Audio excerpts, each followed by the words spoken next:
दोस्तों जय हिंद जय महाराष्ट्र। मैं कमर शेख। दोस्तों 2024 लग चुका है और लोकसभा इलेक्शन का ऐलान भी हो गया है। बहुत जल्द आचार संहिता भी लागू होगी और इलेक्शन लड़ने के लिए उम्मीदवार अपने अपने निशान चिन्ह के साथ मैदान इलेक्शन में आएंगे। आप लोगों के घर तक आएंगे, आप लोगों से वोट मांगेंगे। दोस्तों वो वोट मांगने आएंगे, उनका काम ही है वोट मांगना। लेकिन आप अपने वोट की ताकत को समझिए, पहचानिए, जानिए कि एक्चुअली हमारे वोट की ताकत है क्या। दोस्तों नगर पालिका के इलेक्शन में तो हम वोट डालने जाते हैं, हमारी माँ बहनें जाती हैं। खास तौर से मुस्लिम कम्युनिटी की मैं बात कर रहा हूं कि हमारी माँ बहनें वोट डालने जाती हैं नगर पालिका के इलेक्शन में। एमएलए के इलेक्शन में उन्हें खींच कर निकालना पड़ता है कि चलिए वोट डालिए। मगर एमपी के इलेक्शन में बहुत कम तादाद में लोग निकलते हैं वोट डालने के लिए, खास तौर से मुसलमान। तो मैं मुस्लिम कम्युनिटी से ये रिक्वेस्ट करता हूं कि वो अपने अपने घरों की औरतों को, अपने अपने घरों के एडल्ट को जिनका वोटर लिस्ट में नाम है, वो जाकर पोलिंग बूथ पर अपना वोट दर्ज कराएं।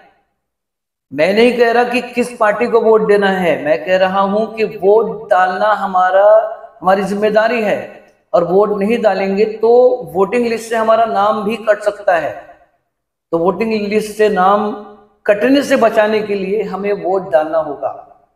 पार्टी आप सिलेक्ट करिए, आपको चुनिए, आपका वोट का अधिकार है, आप डालिए किसको डालना है, मगर वोट डालना बहुत जरूरी है।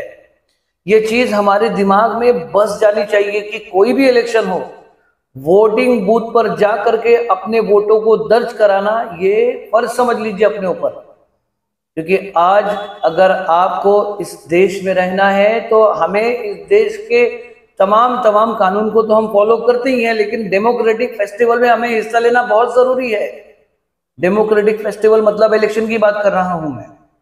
आपको इन इलेक्शंस में हिस्सा लेना बहुत जरूरी है। हिस्सा इलेक्शन लड़ने के लिए नहीं, हिस्सा इलेक्शन में वोट डालने के लिए।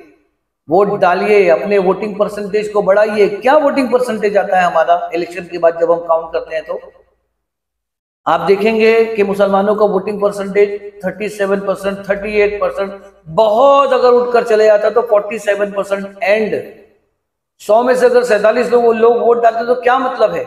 वोट डालने का राइट, इसका मतलब यह है कि हम अपने एतराफ में हम उस नगर सेवक को चुन रहे जो हमारे इलाके की जिम्मेदारी संभालेगा।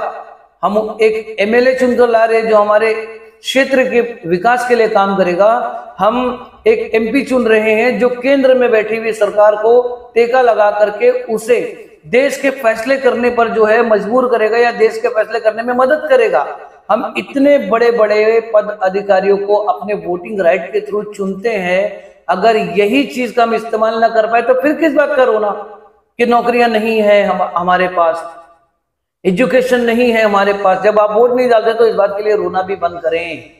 अगर आपको इन तमाम चीजों की सहूलत चाहिए तो प्लीज प्लीज प्लीज आप वोट करिए, वोट की ताकत को पहचानिए, जानिए कि आपके वोट से क्या हो सकता है। प्लीज वोट करिए। मैं कमर शेख इसी अपील के साथ आया था। फिर मिलूंगा। जय हिंद जय महाराष्ट्र।